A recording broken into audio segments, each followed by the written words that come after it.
Good morning all of you. आज हम पढ़ने वाले हैं chapter 11 work and energy NCERT numericals. ठीक है, तो देखिए question number first, look at the activity listed below, reason out whether or not work is done in the light of your understanding of the term work. यहां पे दे रखा है Suma is swimming in a pond. ये एक pond है, तालाब है, स्विमिंग पूल है। इसमें कोई पर्सन अगर स्विम कर रहे हैं तो उस केस में ये बताइए, सबसे पहला पॉइंट वर्क डन हमें फाइंड आउट करना है। ठीक है, तो वर्क डन कैसे फाइंड आउट करेंगे वो देखिए। अच्छा ये बताओ, पहला पॉइंट, अगर सपोज करो ये एक स्विमिंग पूल है, कोई पर्सन यहां से एंटर कर रहा है और इस जगह पे यहां तक पहुंच रहा है, तो ये बताओ डिस्प्लेसमेंट हुआ, आगे जाने के लिए फोर्स भी अप्लाई करेगा। तो ये बताइए यहाँ पे डिस्प्लेसमेंट भी है और फोर्स भी है। तो वर्क डन के लिए फॉर्मूला क्या बताया गया था? वर्क डन के लिए फोर्स और डिस्प्लेसमेंट होना जरूरी है। तो यहाँ पे इस वाले क्वेश्चन में डिस्प्लेसमेंट भी हो रहा है, फोर्स भी लग रहा है एक जगह से दूसरी जगह पर तक पहुंचने के लिए। तो यहाँ पे वर्क डन क्या होगा? हुआ है। ठीक है, यहाँ पे है इस वाली कंडीशन में वर्क इज डन। और वर्क क्यों हुआ इसका रीजन आपको बता रखा है। कोई पर्सन इस वाले पॉइंट से अगर यहां तक जाएगा तो सिंपल से डिस्प्लेसमेंट हो रहा है, आगे जाने के लिए फोर्स भी लगाएगा, तो इसका मतलब क्या हो गया, यहाँ पे वर्क डन होगा। ठीक है, तो पहले क्वेश्चन का पहला जो पार्ट है ये वाला, Suma is swimming in a pond, इसका आंसर ये वाला होगा। अगला देखिए, दूसरा पॉइंट है a donkey is carrying a load on its back. ये बताओ एक डंकी है, उसने अपने ऊपर एक लोड रखा हुआ है। तो लोड रखा हुआ है तो ये बताओ इसका मास कितना है? m। वेट कहाँ लग रहा है? वेट लग रहा है डाउनवर्ड। वेट क्या होता है? वेट एक तरह से फोर्स होता है। वेट क्या है यहाँ पर? फोर्स। अब ये बताइए अगर ये इसे लेके दूसरी जगह पे डिस्प्लेस होता है, डिस्प्लेसमेंट कहाँ होगा? डिस्प्लेसमेंट होगा ऐसे। तो ये कंडीशन कुछ ऐसे नहीं होगी, फोर्स यहाँ पर है, डिस्प्लेसमेंट यहाँ पर है। ठीक है, तो ये बताइए इनके बीच का एंगल कितना बना? थीटा कितना हो गया? 90। थीटा 90 हो गया। तो ये कुली वाला कंडीशन हो गया। कुली वाली कंडीशन में क्या था? अगर कोई कुली है, उसने अपने सर पे एक मास रखा हुआ है, वो एक जगह से दूसरी जगह पे मूव कर रहा है, तो वेट लग रहा है कहाँ पर? डाउनवर्ड। और डिस्प्लेसमेंट हो रहा है एक पर्टिकुलर डायरेक्शन में, एंगल बन गया 90 डिग्री। तो इन दोनों कंडीशन में वर्क डन कितना हो जाता था? वर्क डन होता था 0, क्योंकि वर्क डन का फार्मूला होता है एफ एस कॉस थीटा। और ये बताइए कॉस 90 पर वैल्यू कितनी होती है? आपको पढ़ा रखा है कॉस 90 पे वैल्यू होती है 0, तो पूरा फैक्टर कितना हो जाएगा? 0। ये वाले पॉइंट आपको बता रखे हैं। ठीक है, अगला क्वेश्चन यहाँ पे देखिए, a wind mill is lifting water from A well. ये विंड मिल है, वाटर को एक कुएं से बाहर निकाल रहे हैं। कैसे? इसका ये वाला पिक्चराइजेशन देखो, ये कुआं है, इसमें से बाहर निकाल रहे हैं। इससे क्लियर पिक्चर ये वाली है। ये बताइए, ये अपना अर्थ का सरफेस है, इससे नीचे यहाँ पे वाटर है। देखो वाटर कहाँ पे है? इस वाले पॉइंट पर है। यहाँ पे पाइप डाला गया है, इसमें एक सिस्टम लगाया गया है जो इस पिस्टन को ऊपर नीचे मूव करेगा और इससे क्या होगा, यहाँ पे पानी बाहर आएगा। तो ये बताइए वाटर अभी यहाँ पर है, इसे एक पर्टिकुलर हाइट तक ले जाया जाता है। तो ऐसा करने के लिए ये बताइए फोर्स कहाँ लगा? अपवर्ड डायरेक्शन में। फोर्स हम कहाँ लगा रहे हैं? अपवर्ड डायरेक्शन में। डिस्प्लेसमेंट कहाँ पे हो रहा है? डिस्प्लेसमेंट भी ऊपर हो रहा है क्योंकि वाटर ऊपर आ रहा है। तो बताइए यहाँ पे वर्क डन होगा? वर्क डन हो गया एफ एस कॉस थीटा। दोनों में एंगल कितना बना? 0 डिग्री। तो वर्क डन यहाँ पे कितना आ गया? F S. तो फोर्स भी है और डिस्प्लेसमेंट भी है, तो इस वाले एक्टिविटी में क्या होगा? Work is done. तो यहाँ पे वर्क होगा। ठीक है, तो इस वाली एक्टिविटी में क्या होगा? वर्क होगा। ठीक है, तो ये वाला पॉइंट यहाँ पे याद रखना है। अगली एक्टिविटी देखो, ये रहा, a green plant is carrying out photosynthesis. अच्छा ये बताइए फोटोसिंथेसिस में क्या होता है?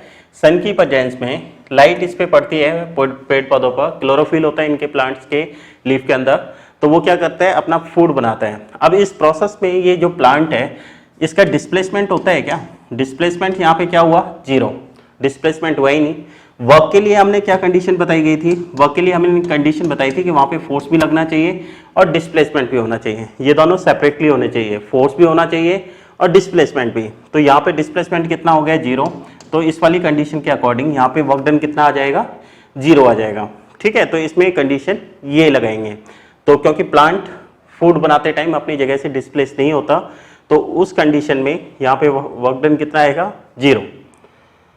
Next point, an engine is pulling a train. एक इंजन, ये इंजन है, ये क्या कर रहा है, ट्रेन को पुल कर रहा है। पुल करने का मतलब है, देखो ये इंजन है, फोर्स लगा रहा है इधर को और डिस्प्लेसमेंट भी इसी डायरेक्शन में हो रहा है, तो यहाँ पे फोर्स भी लगा हुआ है, डिस्प्लेसमेंट भी हो रहा है, तो वर्क डन कितना आ जाएगा, एफ एस कॉस 0 डिग्री, क्योंकि दोनों सेम डायरेक्शन में है। तो बताइए वर्क कितना आया, एफ एस कॉस 0 पे वैल्यू क्या होती है, 1, तो वर्क डन का फार्मूला एफ एस आ गया। ये तो यहाँ पे क्या हुआ, वर्क भी हुआ है, तो यहाँ पे वर्क डन होगा, ठीक है, यहाँ पर वर्क डन हुआ है, ठीक है, तो इस एक्टिविटी के अंदर वर्क हुआ है, ठीक है। अगला पॉइंट देखो, next point, food grain are getting dried in the sunlight. अब ये बताओ, ये यहाँ पे गेहूं है, ठीक है, व्हीट है, इसके ऊपर धूप डाल के इसे सुखाने की कोशिश की जा रही है, ऐसे ही यहाँ पर है। तो ये बताइए, ये जब इस पे सन की लाइट पड़ेगी तो एक तरह से ये हीटअप होगा, ठीक है, इनमें से जो वाटर पार्टिकल है वो रिमूव होंगे। तो लेकिन ये बताओ, ये जो व्हीट है, ग्रेन है, ये जिस जगह पर है वहीं पर रहेगा, तो इसके वाले केस में डिस्प्लेसमेंट कितना हुआ, डिस्प्लेसमेंट हो गया 0। वर्क डन का फार्मूला क्या था, एफ एस कॉस थीटा, यहाँ पे डिस्प्लेसमेंट कितना आया, 0, डिस्प्लेसमेंट 0 होने की वजह से वर्क डन कितना हो गया, 0, तो यहाँ पे वर्क डन 0 रहेगा, ठीक है। अगला पॉइंट देखो, नेक्स्ट पॉइंट है, a sail boat is moving due to wind energy. यहाँ पर एक सेल बोट है, एयर के फ्लो की वजह से, अगर एयर इधर से फ्लो कर रही है तो फोर्स लगा, डिस्प्लेसमेंट हुआ, तो यहाँ पे फोर्स भी लग रहा है, डिस्प्लेसमेंट भी हो रहा है, तो वर्क डन कितना आ जाएगा, वर्क डन आ जाएगा एफ एस कॉस 0, जिसका मतलब है वर्क डन आ गया एफ एस। तो इस वाली कंडीशन में वर्क यहाँ पे क्या हुआ है, वर्क इज डन, ठीक है, इस वाली कंडीशन में वर्क होगा, ठीक है। अगला पॉइंट ये आ गया, second question, an object throw at a certain angle. तो यहाँ पर देखो, जब किसी ऑब्जेक्ट को थ्रो किया जा रहा है, कहाँ पे थ्रो किया जा रहा है, एक एंगल बनाते हुए, यहाँ पे एंगल कितना बन रहा है, थीटा डिग्री, ठीक है। An object throw at a certain angle to the ground move in a curve path and fall back to the ground. तो ये देखो, यहाँ से मूव करके फिर दोबारा से ग्राउंड पे गिर जाता है। The initial and the final point of the path of the object lie on the same horizontal line. तो देखो हॉरिजेंटल लाइन है ये वाली, इनिशियल पॉइंट और फाइनल पॉइंट दोनों एक ही लाइन के अलोंग है। इनिशियल पॉइंट कहाँ पर है, यहाँ पर है, ठीक है, फाइनल पॉइंट कहाँ पर है, इनिशियल पॉइंट है यहाँ पर, फाइनल पॉइंट कहाँ पर है, यहाँ पर है, दोनों एक हॉरिजॉन्टल लाइन के अलोंग है क्वेश्चन के अकॉर्डिंग। चलिए इसके बाद what is the work done by the force of gravity on the object.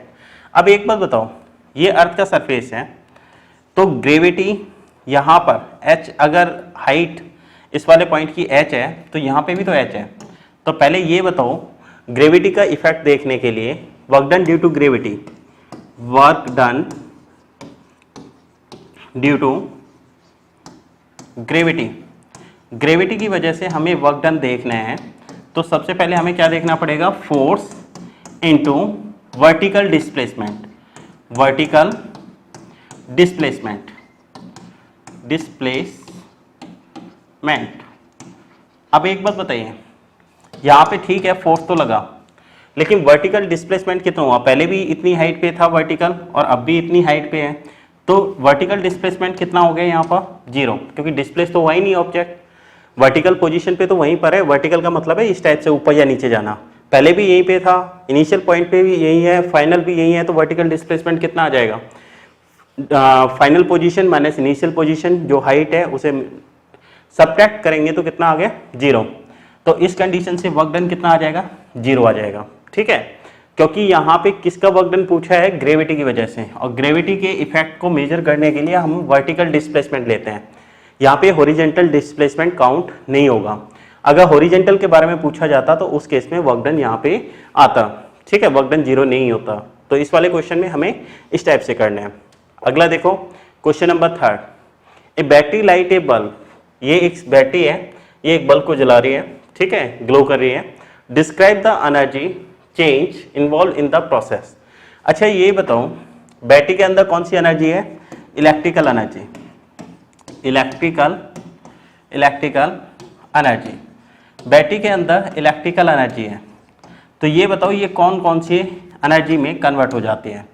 ये कन्वर्ट हो रही है, यहाँ पर देखिए सबसे पहला पॉइंट ये बताओ ये बैटरी इस बल्ब को ग्लो कर रही है, इसका मतलब ये लाइट एनर्जी में कन्वर्ट हो रही है। किस में कन्वर्ट हो रही है? Light energy. तो पहला तो पॉइंट आया ये लाइट में कन्वर्ट हो गई एनर्जी। दूसरा पॉइंट अगर बल्ब ग्लो करेगा तो उस केस में वो हीट होगा, गर्म हो जाता है बल्ब जलते जलते। तो यहाँ पे इलेक्ट्रिकल एनर्जी का एक पार्ट किस में कन्वर्ट हो जाता है? हीट के अंदर, ठीक है। तो इलेक्ट्रिकल एनर्जी दो एनर्जी में कन्वर्ट हो रही है, लाइट एनर्जी और हीट एनर्जी। तो इस वाले क्वेश्चन को आप इस टाइप से समझेंगे, ठीक है। अगला क्वेश्चन देखो, next question, certain force acting on a 20 kg mass change its velocity from 5 metre per second to 2 metre per second, calculate the work done. चलिए क्वेश्चन करते हैं। यहां पर देखिए क्वेश्चन में क्या दिया हुआ है आपको। पहला पॉइंट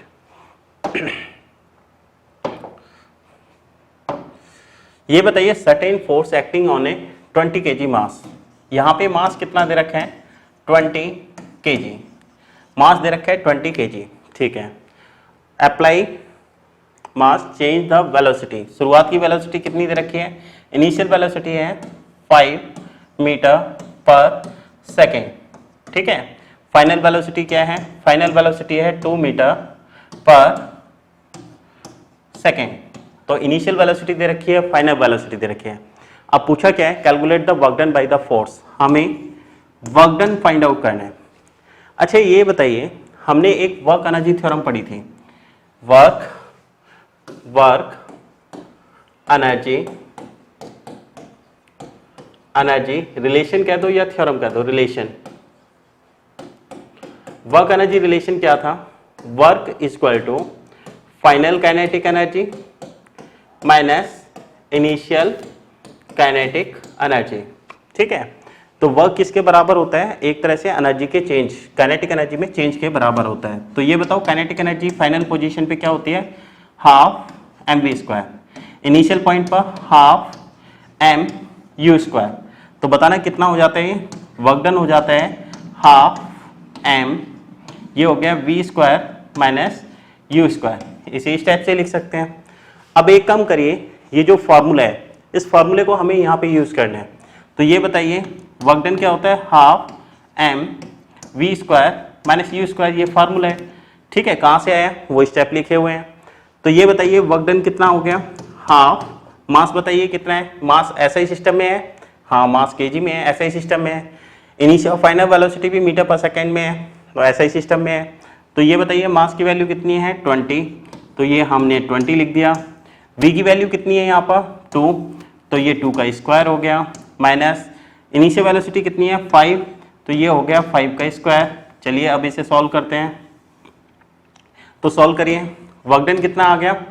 2 से कितनी बार कैंसिल? 10 बार, ठीक है, ये हो गया 10। इसके बाद 2 का स्क्वायर क्या होता है? 4, और 5 का स्क्वायर क्या होता है? 25। इसे सॉल्व कीजिए तो कितना आ गया? 10 इंटू, ये बताइए 25 में से 4 गया, कितना बचा? माइनस का 21। मल्टीप्लाई करेंगे तो क्या आ जाएगा? Work done equal to minus 210, और वर्क डन की ऐसा यूनिट क्या होती है? जूल। तो ये आ जाएगा answer, work done equal to negative 210 joule. इसका मतलब क्या हुआ? इसका मतलब नेगेटिव साइन यहाँ पे जो आ रहा है, नेगेटिव साइन ये इंडिकेट कर रहा है कि ये जो वर्क डन है ये मोशन को अपोज करने के लिए लगाया गया है। कैसे? देखो शुरुआत की वेलोसिटी क्या है? ज़्यादा है, बाद की कम है। तो ये कब होगा? जब ब्रेक लगाया जाएगा या व्हीकल रुकने वाला होगा तब। तो यहाँ पे नेगेटिव साइन का मतलब क्या है? Negative sign indicate that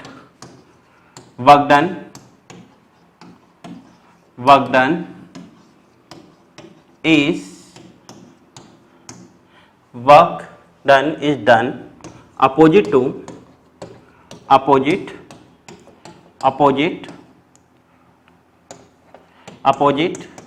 direction of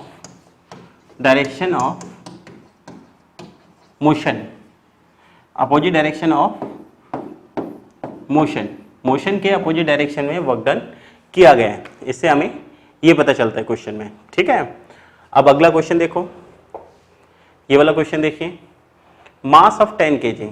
ये बताइए यहाँ पे कोई ब्लॉक है, इसका मास कितना है 10 kg। यहाँ पे हमने एक ब्लॉक ले लिया जिसका मास है 10 kg। Is at a point A, ये पॉइंट है ए, एक टेबल पे रखा हुआ है।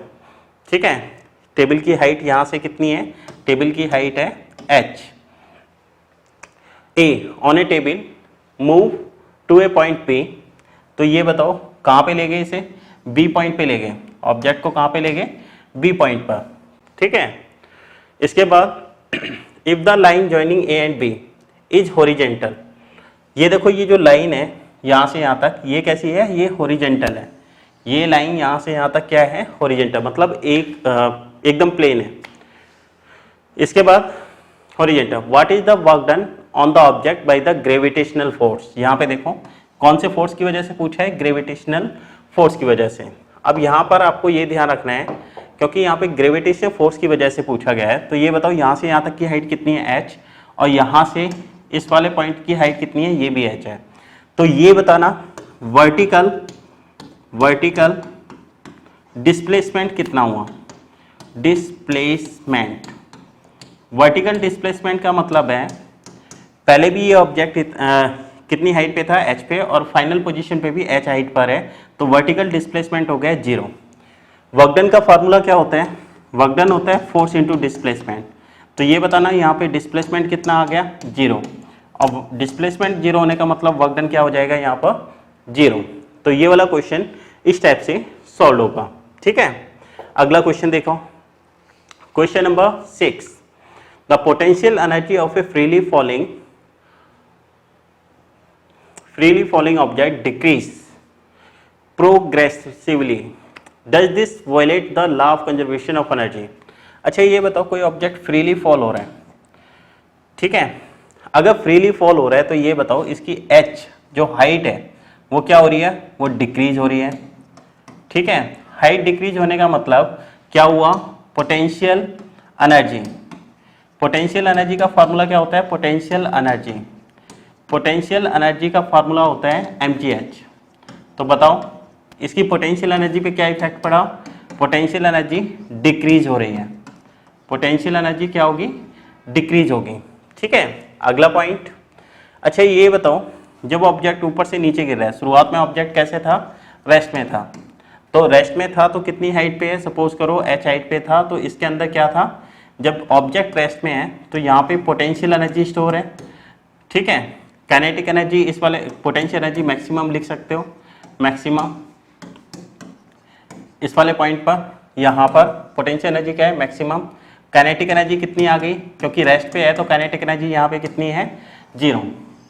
अब ये बताओ जब ऑब्जेक्ट ऊपर से नीचे गिरेगा तो हाइट कम हो रही है, इसलिए पोटेंशियल एनर्जी डिक्रीज हो रही है, वेलोसिटी इंक्रीज हो रही है,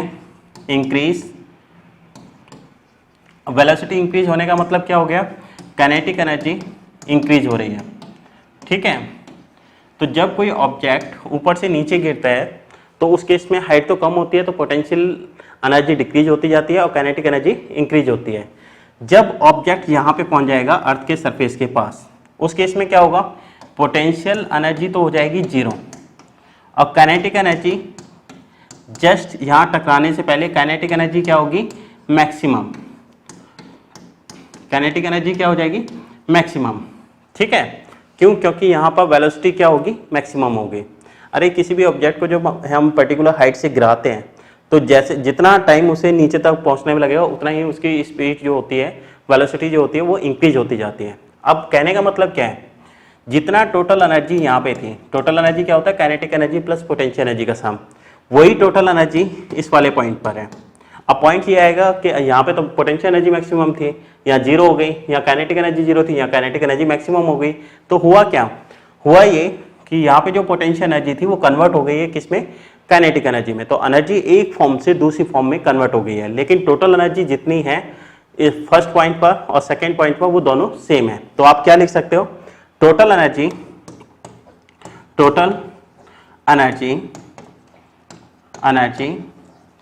eight every point are same. हर पॉइंट पे जो टोटल एनर्जी है वो क्या है, सेम है। So it follow law of conservation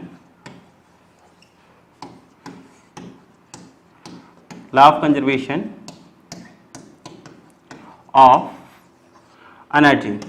तो ये टर्म क्या करता है कि law of conservation of energy को फॉलो करते हैं। तो यहाँ पे law of conservation of energy क्या हो रहा है, फॉलो हो रहा है, ठीक है, वो वायलेट नहीं होगा, ठीक है।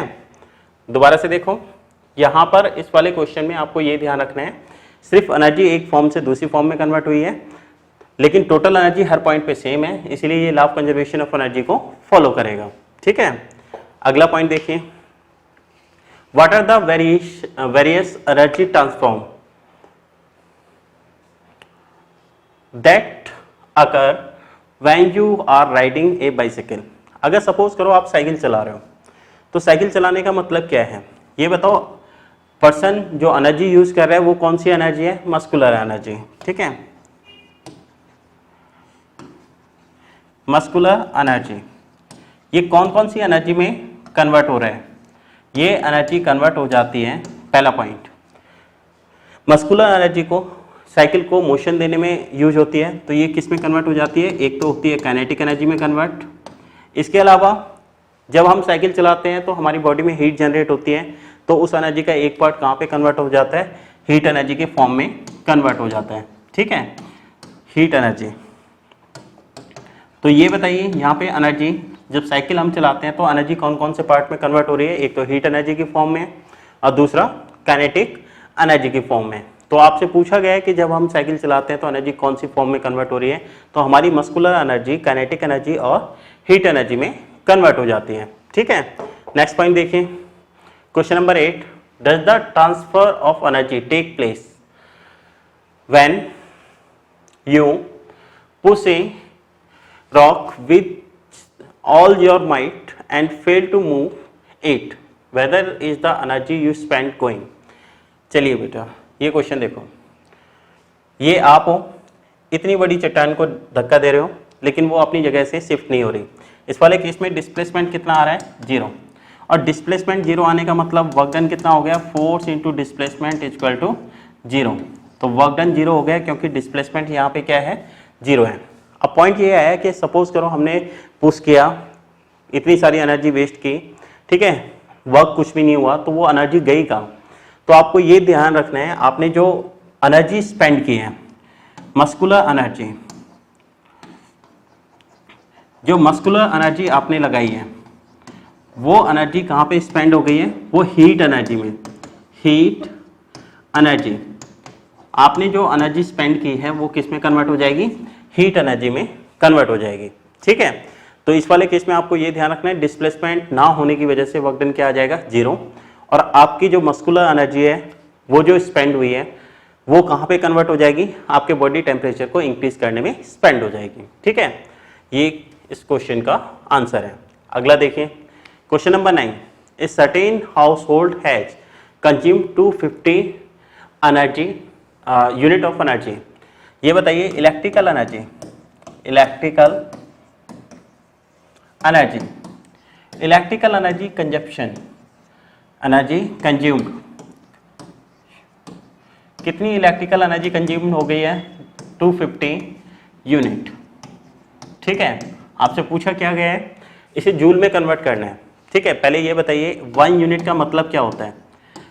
हमारे घर में जो मीटर रीडिंग निकालता है जिसे हम 1 यूनिट बोलते हैं, उसका मतलब होता है 1 के किलोवाट आवर, उसका नाम क्या होता है, 1 किलोवाट आवर। सिंबल क्या होता है, 1 kWh, ऐसे शॉर्ट में लिख देते हैं, ठीक है। आपको एक रिलेशन पढ़ाया गया था, 1 kWh होता कितना है, आपको बताया गया था 3.6 इंटू 10⁻6 जूल, ये वैल्यू होती है 1 kWh के। तो ये बताइए 250 यूनिट को हमें कन्वर्ट करना है, तो कितना हो जाएगा 250 किलोवाट आवर। ठीक है, तो ये बताना 250 1 किलोवाट आवर में कितना जूल होता है, 3.6 इंटू 10⁻6 जूल। इसे इस टाइप से लिखा जा सकता है। चलिए अब इसे सॉल्व कीजिए। ये बताइए ये कितना हो गया 25 इंटू 36 इंटू 10⁻6 जूल। इसे ऐसे लिख सकते हैं। अब एक काम कीजिए, 25 को 36 से मल्टीप्लाई करो। ठीक है, तो 36 को 25 से हमें मल्टीप्लाई करना है, तो कितना हो जाएगा, ये हो जाएगा 5 इंटू 6 कितना हुआ 30, कितने बचे 3, 15 और 3 18, 12, 7, 0, 10, 9, तो ये कितना हो गया 900 इंटू 10⁻6 जूल। ये कितना हो जाएगा 9 इंटू 10⁸ जूल। तो 250 यूनिट किसके बराबर होती है, ये बराबर होती है 9 इंटू 10⁸ जूल के बराबर। ठीक है, ये क्वेश्चन इस टाइप से होगा। ठीक है, अगला देखिए next question, question number 10। An object of mass 40 kg is raised to a height of 5 meter above the ground. What is its potential energy? If the object is allowed to fall, find its kinetic energy when it is halfway down. चलिए question क्या दे रखे हैं, देखो ये है अर्थ का surface, यहाँ पे क्या दिया हुआ है, ये है अर्थ का सरफेस। ठीक है, ऑब्जेक्ट का मास कितना है, ऑब्जेक्ट का मास दिया हुआ है 40 kg, ऑब्जेक्ट का मास है 40 kg। ये बताइए कितनी हाइट पे रखा हुआ है ऑब्जेक्ट, ऑब्जेक्ट रखा हुआ है 5 मीटर की हाइट पर।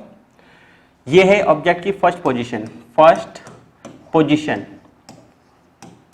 अच्छा ये बताइए इस फर्स्ट पोजीशन पे सबसे पहले पोटेंशियल एनर्जी पूछी गई है। पोटेंशियल एनर्जी का फॉर्मूला क्या होता है, potential energy equal to mgh, ये एक फॉर्मूला है। तो बताइए पोटेंशियल एनर्जी का फार्मूला लगाइए और बताइए यहाँ पे कितना होगा 40, मास कितना हो गया 40 kg। इसके बाद g की वैल्यू कितनी है 9.8 और h कितना है 5। चलिए मल्टीप्लाई कीजिए, 40 इंटू 5 कितना हो गया 200 इंटू 9.8 कितना हो गया ये 20 इंटू 98, एक 0 पॉइंट हटाने में चलेगी, मतलब डेसिमल को डिस्प्लेस करने में। तो बताइए कितना हो गया 01960 और ऐसा यूनिट क्या होती है जूल। तो इस वाले पॉइंट पर, फर्स्ट पॉइंट पर पोटेंशियल एनर्जी हमारी कितनी आ गई 1960 जूल। क्वेश्चन में अब क्या कहा गया है, इसे ऊपर से हाफ डिस्टेंस पे फॉल किया जाता है। तो ये बताइए 5 मीटर की हाइट है, अगर ये आधा डिस्टेंस कवर करता है तो कितना नीचे आ गया 2.5 मीटर नीचे आ गया। तो बताइए यहाँ से अब इस वाले केस में कितनी हाइट बची 2.5 बची, क्योंकि हाफ डिस्टेंस पे आया, बोला हुआ है यहाँ पे देखिए if the object is allowed to fall find its kinetic energy when it is half way down. मतलब आधा रास्ता कवर करने के बाद, मतलब आधा डिस्टेंस कवर करके जब ये आ गया है, ये नई पोजीशन है इसके, ये क्या है, ये है सेकंड पोजीशन, सेकंड पोजीशन। अच्छा पहले ये बताइए सेकंड पोजीशन पर हमें क्या फाइंड आउट करना है, पोटेंशियल एनर्जी फाइंड आउट करनी है। Potential energy at second position, बताइए कैसे निकालेंगे, बिल्कुल सिंपल है, अभी अभी हमने निकाला था। तो पोटेंशियल एनर्जी कितना था mgh। अब ये बताइए हमने हाइट को अब क्या कर दिया है, हाफ कर दिया है। तो बताइए थोड़ी देर पहले हमने क्या निकाला था, mgh निकाला था। mgh कितना निकाला था 1960, इसे किससे डिवाइड कर दिया 2 से। तो बताइए कितना हो गया 980 जूल, बोलो इतना आ गया। अब देखिए अब सेकेंड पोजीशन पर हमें काइनेटिक एनर्जी पूछी गई है। तो ये बताइए law of conservation of energy क्या कहता है, law of conservation conservation of energy. Energy का लॉ ऑफ कंजर्वेशन क्या कहता है? According to law of conservation of energy, ये बताइए total energy at first position, total energy at first position must be equal to total energy at second position। Law of conservation of energy क्या कहता है? Energy हमेशा conserve होती है, जिसका मतलब है फर्स्ट पोजीशन पे जो एनर्जी है टोटल उतनी ही सेकंड पोजीशन पे रहेगी। अच्छा ये बताइए टोटल एनर्जी होती क्या है? टोटल एनर्जी होती है potential energy plus kinetic energy. ठीक है, ये कहाँ पे है? फर्स्ट पोजीशन पर। काइनेटिक एनर्जी कहाँ पे है? फर्स्ट पोजीशन पर। यहाँ पे टोटल एनर्जी क्या होगी? Potential energy at second position plus kinetic energy at second position. ठीक है, तो ये बताइए पोटेंशियल एनर्जी फर्स्ट पोजीशन पे कितनी निकाली गई थी? यहाँ पे निकाली थी हमने potential energy first position. First position के लिए क्या लिख दिया है? P.E1। यहाँ पे क्या लिख दिया है? 2 लिख दिया है। ठीक है, अच्छा ये बताइए पोटेंशियल एनर्जी बताइए वहाँ पे कितना निकाला था? 1960 जूल प्लस। अच्छा एक बात बताइए, फर्स्ट पोजीशन पे शुरुआत में ऑब्जेक्ट कैसे था? रेस्ट में था, तो यहाँ पे काइनेटिक एनर्जी कितनी हो जाएगी? 0। तो फर्स्ट पोजीशन पर शुरुआत में ऑब्जेक्ट मोशन में नहीं था, तो हाफ m v क्या था यहाँ पर? 0 equal to potential energy second position पे हमने कितना निकाली? 980 जूल प्लस ये क्या है? Kinetic energy at second position. तो बताइए कितना हो गया? 1960 joule equal to 980 joule plus kinetic energy कहाँ पर? सेकेंड पोजीशन पर। तो बताइए काइनेटिक एनर्जी कितनी आ गई? 980 को इधर को ले जाओ तो क्या बचा? 1960 joule minus 980 joule equal to kinetic energy at second point. तो बताइए कितना बच गया? ये बच गया 980 joule at second position kinetic energy. ठीक है, तो काइनेटिक एनर्जी सेकेंड पोजीशन पे हमने कितनी फाइंड आउट कर ली? 980 जूल। स्टेप एक बार दोबारा से देख लीजिए। सबसे पहले हमने क्या किया है? पोटेंशियल एनर्जी फाइंड आउट की है फर्स्ट पोजीशन पर। फार्मूला होता है mgh, फार्मूला लगाया और हमने 1960 जूल एनर्जी फाइंड आउट कर ली। अब यहाँ पे देखिए पोटेंशियल एनर्जी सेकंड पोजीशन पे कैसे निकालेंगे, क्योंकि ये हाफ डिस्टेंस डाउन आ गया है, तो पहले जितनी पोटेंशियल एनर्जी थी उसका हाफ हो गया, क्योंकि हाइट यहाँ पे कितनी हो गई है? हाफ हो गई है। तो हमने यहाँ लिख दिया 980 जूल। अब एक बात बताइए law of conservation of energy क्या कहता है? ये कहता है एनर्जी हमेशा कंजर्व होती है, और एनर्जी के कंजर्व होने का मतलब क्या हुआ? जितनी टोटल एनर्जी फर्स्ट पोजीशन पे है उतनी ही टोटल एनर्जी सेकंड पोजीशन पे होगी। तो हमने क्या किया? Potential energy at first position plus kinetic energy at first position equal to potential energy at second position plus potential energy kinetic energy at second position. तो फर्स्ट पोजीशन पे potential energy कितनी निकाली है? 1960 जूल। काइनेटिक एनर्जी क्योंकि object rest में है तो क्या हो जाएगा? वेलोसिटी को 0 कर दिया तो ये क्या हो जाएगी? 0। पोटेंशियल एनर्जी सेकंड पोजीशन में 980, काइनेटिक एनर्जी सेकंड पोजीशन पर वही लिख दिया क्योंकि ये फाइंड आउट करना है। इसे सॉल्व करेंगे तो ये तो 0 हो गया फैक्टर, 1960 जूल हो गया, ये 980 जूल हो गया, और ये क्या हो गया? Kinetic energy at second position. Calculate करेंगे तो बताइए kinetic energy at second position क्या आ जाएगा? 980 जूल आ जाएगा। इस टाइप से हम यहाँ पर सेकंड पोजीशन पर काइनेटिक एनर्जी फाइंड आउट कर सकते हैं। ठीक है, तो इसमें इतना ही करना है। अगला पॉइंट देखिए, अगला क्वेश्चन ये बताइए what is the work done by the force of gravity on A satellite moving around the earth, justify your answer. अच्छा एक बात बताइए, ग्रेविटेशन पुल जो है यहां पर ग्रेविटेशन पुल, अर्थ का ग्रेविटेशन पुल मतलब फोर्स, ये कहां लग रहा है? इस डायरेक्शन में, ये लग रहा है इस डायरेक्शन में। और ये बताइए अगर मैं टेंजेंट खींचता हूं इस कर्व के टेंजेंट, तो डिस्प्लेसमेंट अगर ये इस साइड में रोटेट कर रहा है सैटेलाइट, ऐसे अर्थ के अक्रॉस रिवॉल्व कर रहा है, तो डिस्प्लेसमेंट कहाँ आ रहा है? यहाँ पर। इन दोनों के बीच में एंगल कितना बना? 90। अच्छा ये बताइए फोर्स और डिस्प्लेसमेंट के बीच में एंगल 90 बन रहा है, तो वर्क डन का फॉर्मूला क्या पढ़ा था हमने, एफ एस कॉस थीटा, ठीक है। अगर फोर्स और डिस्प्लेसमेंट 90 डिग्री है तो आपको बताया गया था कुली वाला केस। कुली वाले केस में क्या था, अगर कोई कुली वेट उठाता है तो उसका वर्क डन कितना आता है, 0 आता है। क्यों आता है, क्योंकि उस वाले केस में भी ये सपोज कीजिए ये कुली है, ठीक है, इसने कोई वेट उठा रखा है, ठीक है, वेट एक मिनट, वेट कहाँ लगता है, वेट हमेशा डाउनवर्ड लगता है। अगर ये इस डायरेक्शन में डिस्प्लेसमेंट हो रहा है तो फोर्स को वेट भी कह सकते हैं इस वाले केस में। इस वाले केस में भी फोर्स और डिस्प्लेसमेंट में एंगल कितना था, 90, तो इसकी वजह से वर्क डन 0 हो गया था। तो यहाँ पर देखो ऐसे ही सैटेलाइट में है, एफ एस एंगल बन रहा है 90 डिग्री, तो कॉस 90 पे वैल्यू क्या होती है, कॉस 90 पे वैल्यू होती है 0, तो पूरा फैक्टर क्या हो गया, 0।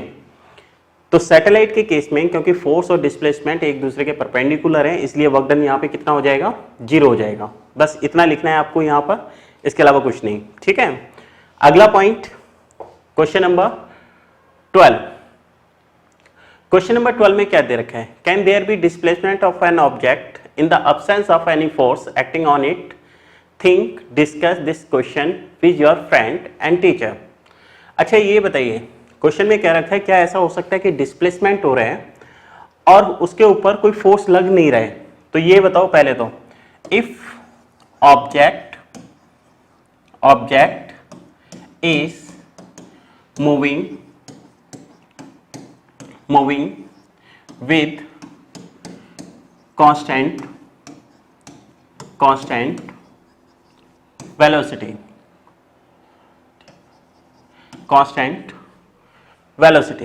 अगर कोई ऑब्जेक्ट कांस्टेंट वेलोसिटी से मूव कर रहा है, अगर कोई ऑब्जेक्ट कांस्टेंट वेलोसिटी से मूव कर रहा है तो ये बताइए, अगर v कांस्टेंट है, v क्या होता है, कांस्टेंट का मतलब क्या है, यूनिफॉर्म कह सकते हो, कांस्टेंट का मतलब यूनिफॉर्म। इसका मतलब क्या हुआ, मतलब वेलोसिटी में कोई चेंज नहीं हो रहा है। तो उस केस में एक्सेलरेशन का जो फार्मूला होता है, क्या होता है एक्सेलरेशन का formula, v minus you by T, ये फार्मूला होता है। अब अगर वेलोसिटी कांस्टेंट है तो ये बताइए वेलोसिटी में कोई चेंज नहीं होगा, तो उस केस में एक्सेलरेशन कितना हो गया, 0। एक्सेलरेशन 0 हो गया। जब वेलोसिटी कांस्टेंट होती है तो एक्सेलरेशन कितना होता है, 0। तो बताइए फोर्स का फार्मूला क्या होता है, फोर्स का फार्मूला होता है ma। फोर्स का फार्मूला क्या होता है, ma। अगर एक्सेलरेशन 0 है तो उस केस में फोर्स क्या हो जाएगा, 0। तो कहने का मतलब क्या हो गया, अगर कोई ऑब्जेक्ट मोशन में है, कांस्टेंट वेलोसिटी से मूव कर रहा है, तो कांस्टेंट वेलोसिटी है, इसका मतलब वो डिस्प्लेसमेंट कवर करेगा, लेकिन उस पर लगने वाला फोर्स क्या है यहाँ पर, 0। तो ये तो न्यूटन का फर्स्ट लॉ हो गया जो हम पढ़ चुके हैं।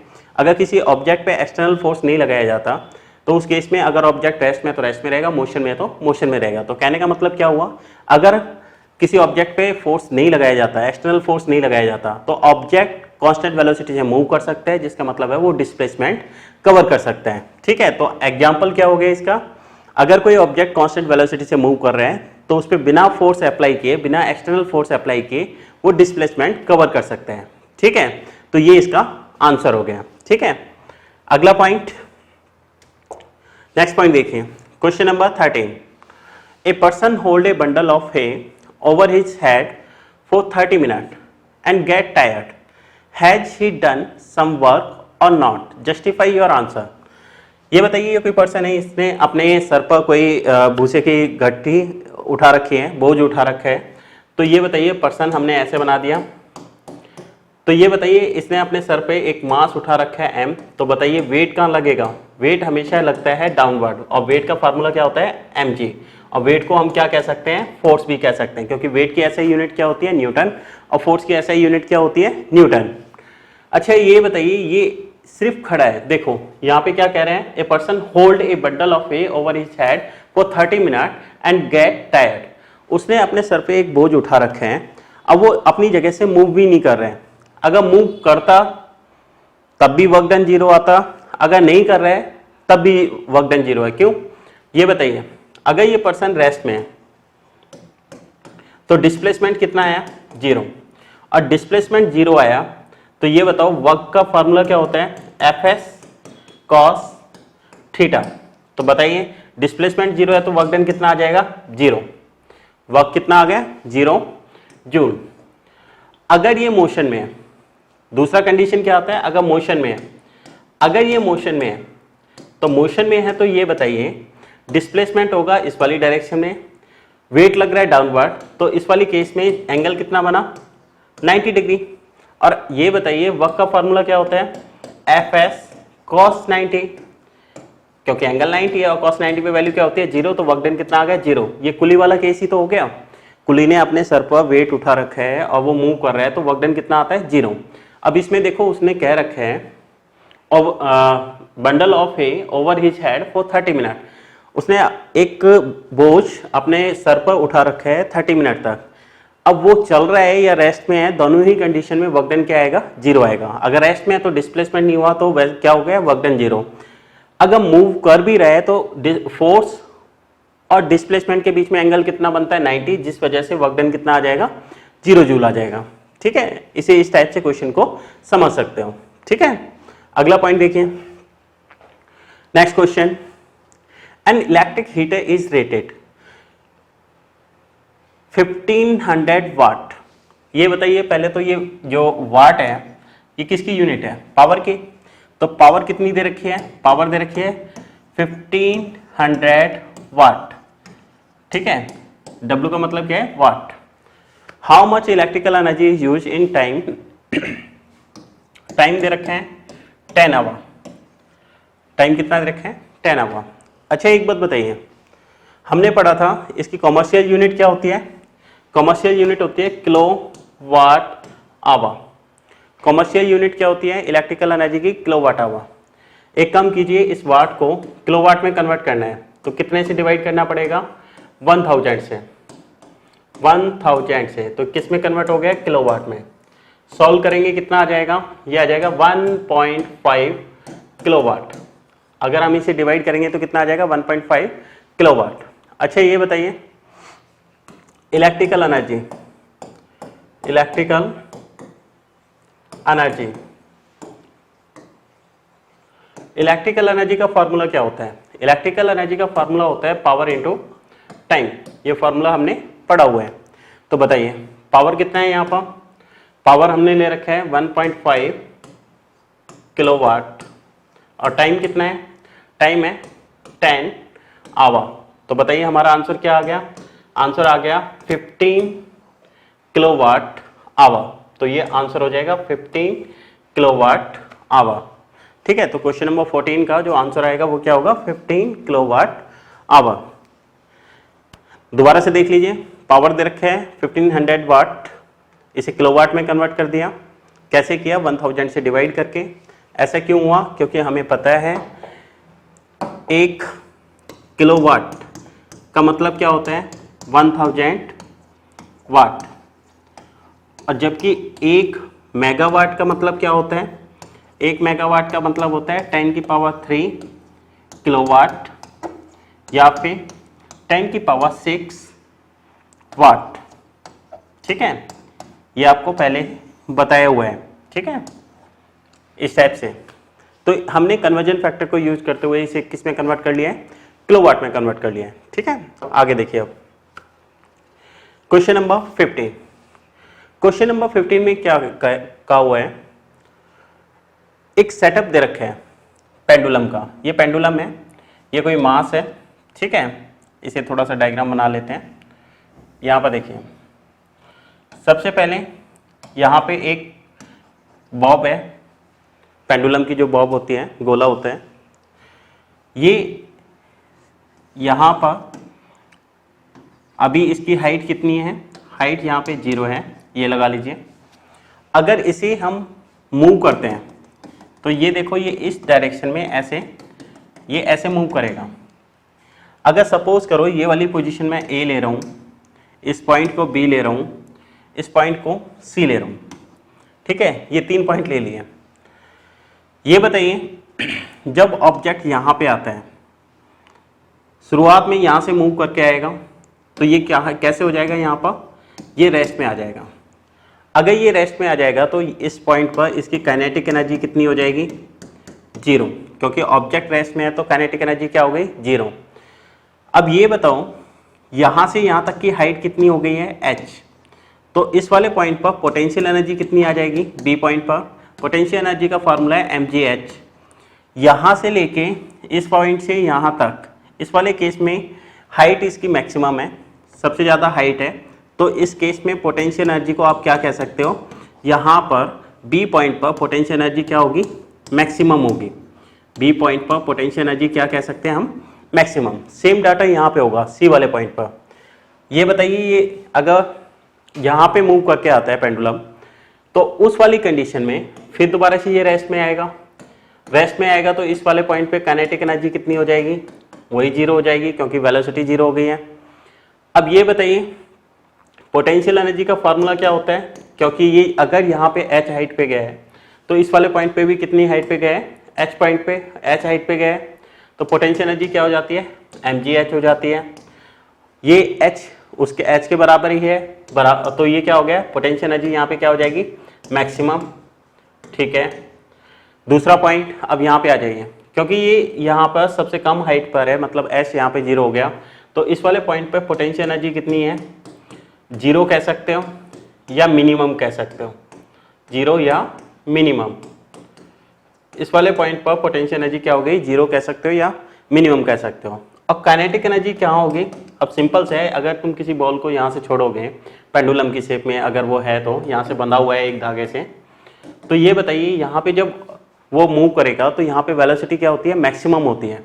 तो काइनेटिक एनर्जी का फार्मूला होता है half M V square. V की वैल्यू यहाँ पे मैक्सिमम है, तो इस वाले केस में काइनेटिक एनर्जी यहाँ पे इस वाले पॉइंट पर क्या होती है, काइनेटिक एनर्जी हो जाती है यहाँ पर मैक्सिमम।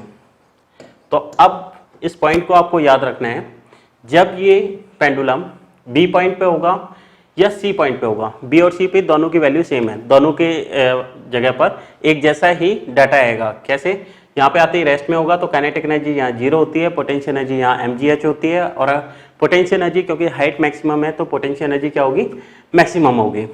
इस ए वाले पॉइंट पे क्या होगा, ए वाले पॉइंट पर हाइट जीरो होने से पोटेंशियल एनर्जी क्या हो गई, जीरो हो गई, या कह सकते हो मिनिमम है, लेकिन काइनेटिक एनर्जी यहाँ मैक्सिमम होगी क्योंकि v की वैल्यू यहाँ पर मैक्सिमम होती है। ठीक है, अब पॉइंट क्या है, क्या यहाँ पे law of conservation of energy follow हो रहा है, क्या law of conservation of energy A B C point पे फॉलो होगा।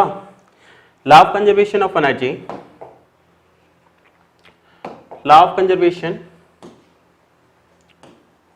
Law of conservation of energy is follow in this experiment। इस एक्सपेरिमेंट में law of conservation of energy follow होगा। क्यों, क्योंकि total energy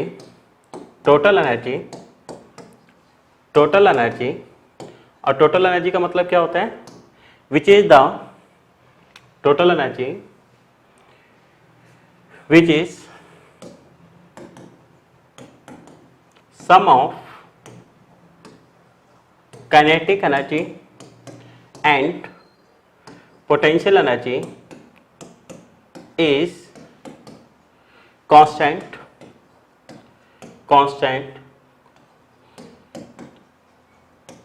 at every point. यहाँ पे जो law of conservation of energy है हर पॉइंट पे फॉलो होगा, क्योंकि टोटल एनर्जी के टर्म में अगर हम देखें तो सिर्फ एनर्जी कन्वर्जन हो रहा है। यहाँ पे पोटेंशियल एनर्जी स्टोर है, जब ये यहाँ आएगा तो वो पोटेंशियल एनर्जी काइनेटिक एनर्जी में कन्वर्ट हो जाएगी, फिर यहाँ से मूव करके यहाँ जाएगा तो काइनेटिक एनर्जी पोटेंशियल एनर्जी में कन्वर्ट हो जाएगी। तो ये एनर्जी का कन्वर्जन हो रहा है। तो कहने का मतलब law of conservation of energy यहाँ पे हर केस में फॉलो होगा, ये इसका आंसर है। ठीक है, ये आपको याद रखना है। तो यहाँ पे क्या कह रखा है, it is a violation of the law of conservation of energy. ये जो एग्जांपल है, क्या ये law of conservation of energy का वायलेशन है? बिल्कुल नहीं है, क्योंकि अगर हम यहाँ पे टोटल एनर्जी देखते हैं हर पॉइंट पर वो सेम होगी। ठीक है, बस इतना याद रखना है इस क्वेश्चन में। आगे देखिए, क्वेश्चन नंबर 15 हो गया, आगे आता है क्वेश्चन नंबर 16। तो क्वेश्चन नंबर 16 में देखिए, an object of mass m is moving with a constant velocity.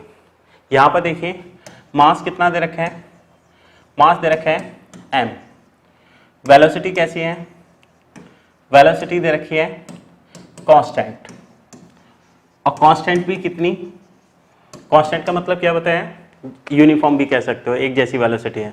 Velocity की वैल्यू दे रखी है v, ठीक है। इसके बाद देखिए how much work should be done on the object in order to bring the object to rest. ये क्या है, इनिशियल वेलोसिटी, इसे v1 लिख देते हैं, इनिशियल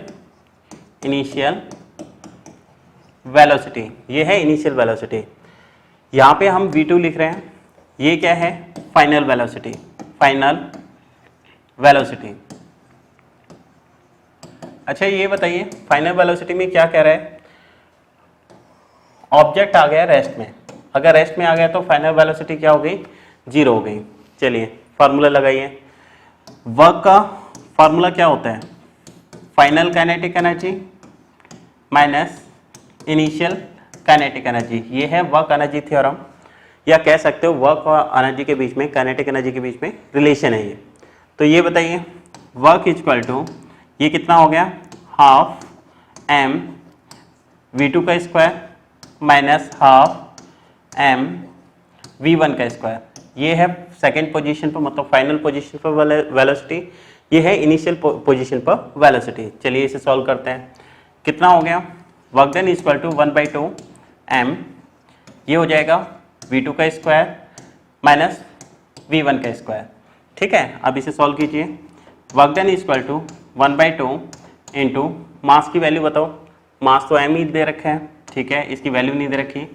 v2 कितना दिया हुआ है 0, तो ये हो गया 0 का स्क्वायर माइनस v1 कितना दे रखा है, ये दे रखा है v के बराबर, तो ये हो गया v का स्क्वायर। तो बताइए कितना आ गया ये, work equal to m/2 into में नेगेटिव v स्क्वायर, तो ये क्या हो गया, w equal to negative m v square by 2। तो इसे क्या लिख सकते हैं, work done equal to negative kinetic energy, ठीक है। तो यहाँ पे वर्क डन किसके बराबर है, नेगेटिव ऑफ काइनेटिक एनर्जी के बराबर है, ठीक है। तो क्वेश्चन में क्या पूछा था, क्वेश्चन में पूछा है वर्क शुड बी, ठीक है, how much work should be done on the object in order to bring the object to rest. तो रेस्ट में लाने के लिए कितना वर्क डन करना पड़ेगा, kinetic energy, negative of kinetic energy के बराबर वर्क यहाँ पर करना पड़ेगा, ठीक है। तो इस क्वेश्चन में इतना ही, आगे देखिए नेक्स्ट है क्वेश्चन नंबर 17। क्वेश्चन नंबर 17 में क्या दिया हुआ है, calculate the work required to be done to stop a car of mass, car का मास कितना है, मास है 1500 kg, कार का मास है 1500 kg, moving at a velocity of, velocity क्या है इसकी, वेलोसिटी है 60 kilometre per hour. Calculate the work required to be done to stop a car of 1500 kg moving at a velocity of 60 kilometre per hour. अच्छा ये बताइए initial velocity, initial velocity को किससे लिख सकते हैं हम,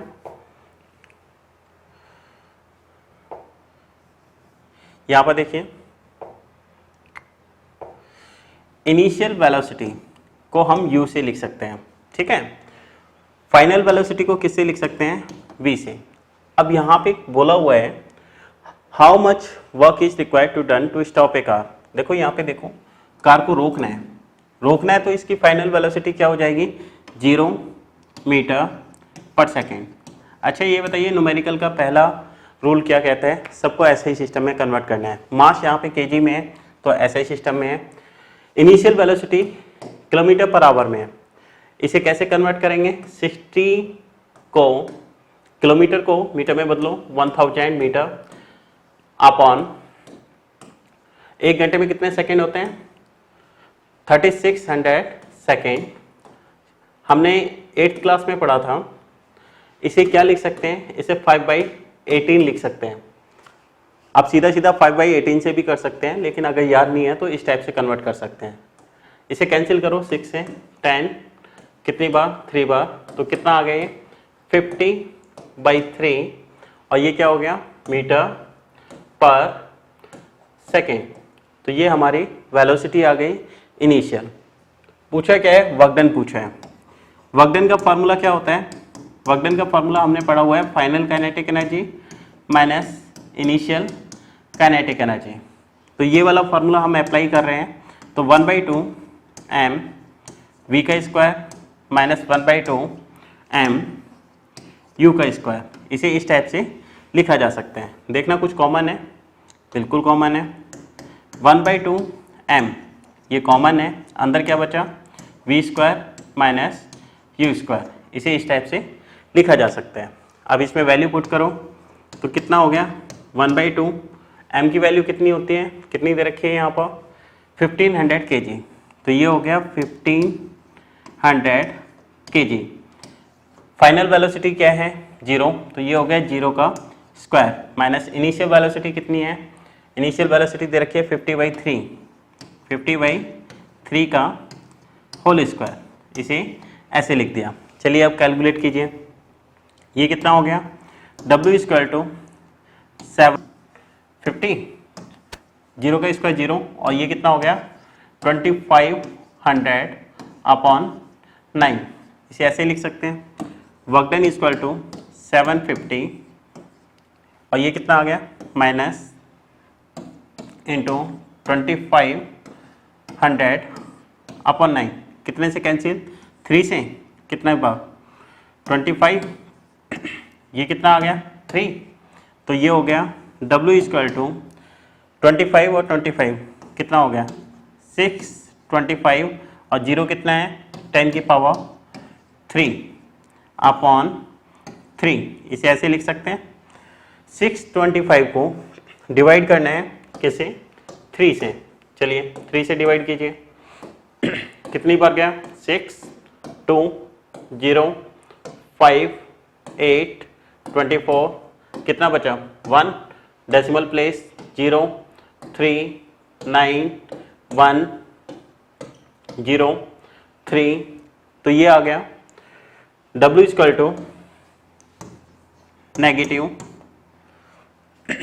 -208.33 into 10⁻³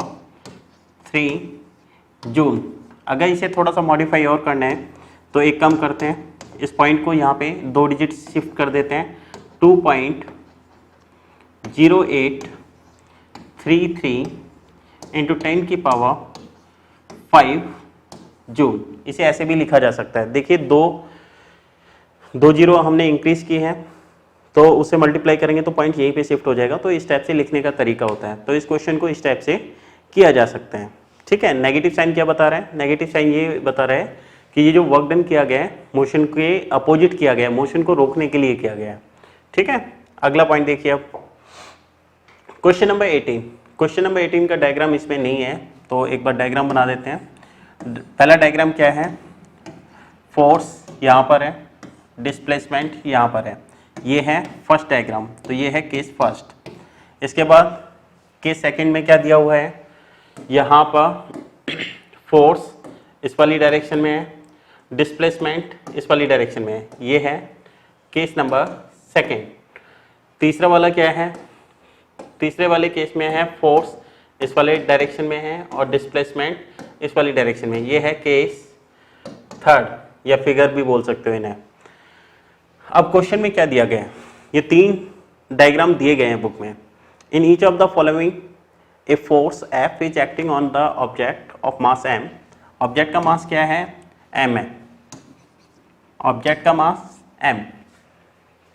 the direction of displacement is from west to east as shown in diagram, longer arrow, ठीक है। Observe the diagram carefully and state whether the work done by the force is negative, positive और zero. चलिए बेटा एक बात बताओ, यहाँ पर फोर्स और डिस्प्लेसमेंट एक दूसरे के साथ 90 डिग्री का एंगल बना रहे हैं। 90 डिग्री का एंगल बनाने का मतलब है ये कुली वाला केस है, कुली वाला केस कह सकते हो, या सैटेलाइट अर्थ के अक्रॉस रिवॉल्व कर रहा है वो वाला case.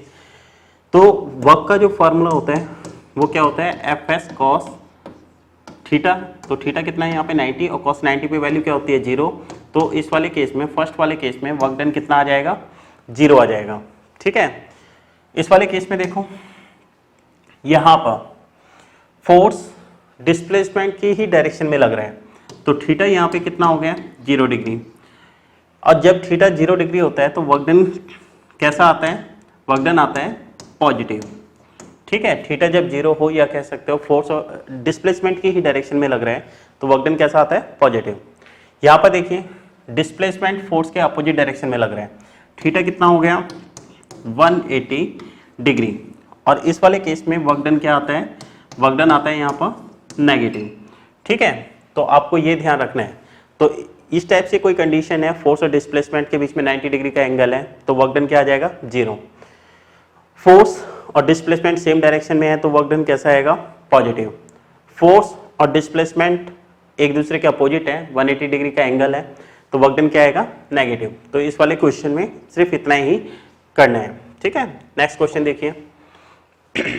Soni says that the acceleration in an object, Sony says that the acceleration in an object could be 0 even when several force acting on it. Do you agree with her?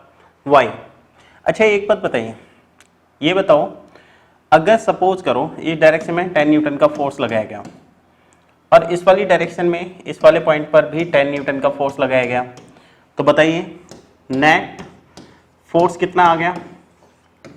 Net force यहाँ पे आ गया 0 क्योंकि दोनों force ने एक दूसरे को cancel कर लिया। ठीक है, तो यहाँ पे क्या हो गया, अगर किसी ऑब्जेक्ट पे कई सारे फोर्स लग रहे हैं और उनका नेट फोर्स कितना आ रहा है 0, तो ये बताओ फोर्स का फार्मूला क्या होता है। फोर्स का फार्मूला होता है ma इक्वल टू 0। ये मास तो नॉन जीरो है, कहने का मतलब इसका मास, किसी ऑब्जेक्ट का मास नॉन जीरो है, तो उस केस में m नॉट इक्वल टू 0। सो उस केस में एक्सेलरेशन क्या हो जाएगा, एक्सेलरेशन 0 हो जाएगा। तो कहने का मतलब क्या है, बेशक से ऑब्जेक्ट पे फोर्स लग रहे हो, कई सारे फोर्स लग रहे हैं, लेकिन अगर नेट फोर्स अगर 0 आ जाता है तो आप क्या कह सकते हो, उस केस में उसका एक्सेलरेशन क्या हो सकता है 0 हो सकता है।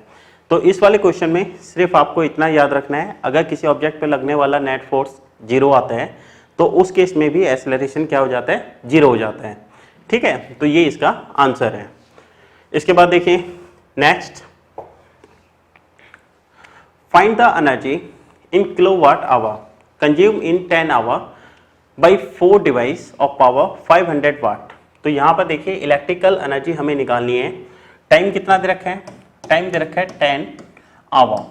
ठीक है, नंबर ऑफ डिवाइस बताना कितने हैं, नंबर ऑफ डिवाइस, हमारे पास नंबर ऑफ डिवाइस दे रखे हैं, कितने दे रखे हैं 4। नंबर ऑफ डिवाइस कितने हैं 4। पावर, पावर ऑफ 1 डिवाइस, एक डिवाइस की पावर बताना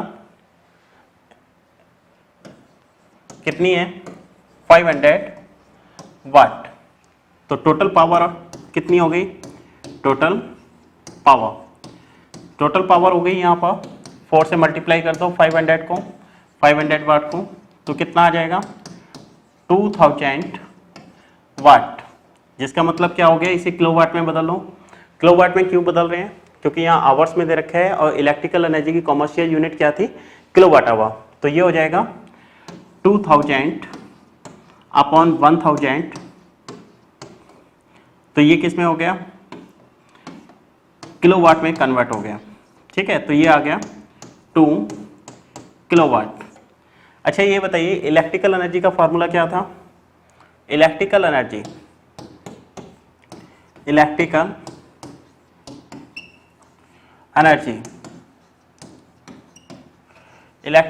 का फॉर्मूला था पावर इनटू टाइम। तो पावर कितना है यहाँ पर, पावर हमने लिखा है 2 किलोवाट और टाइम कितना है 10 our.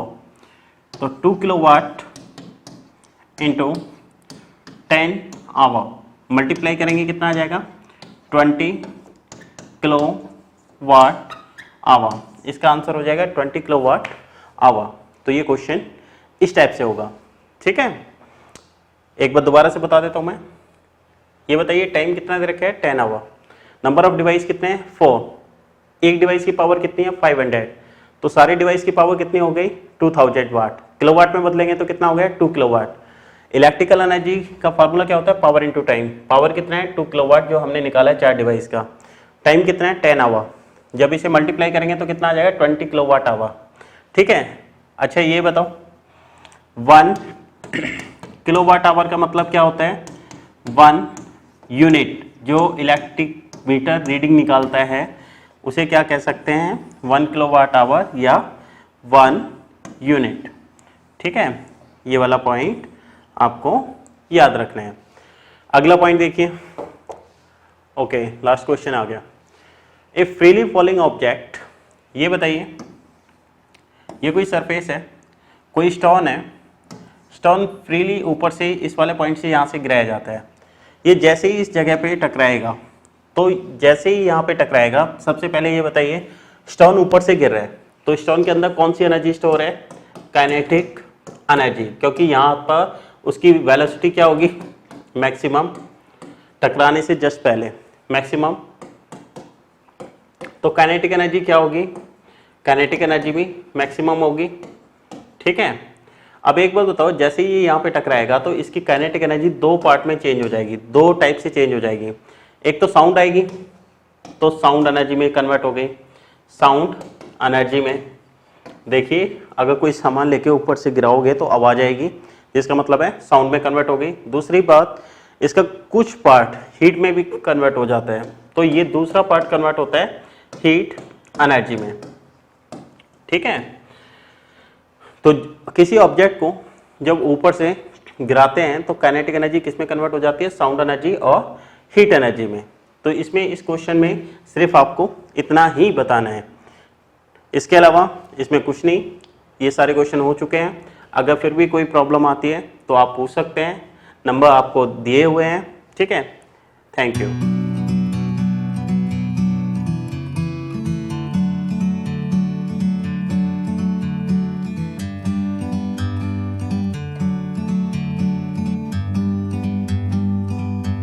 Like a bird on a tree, I'm just sitting here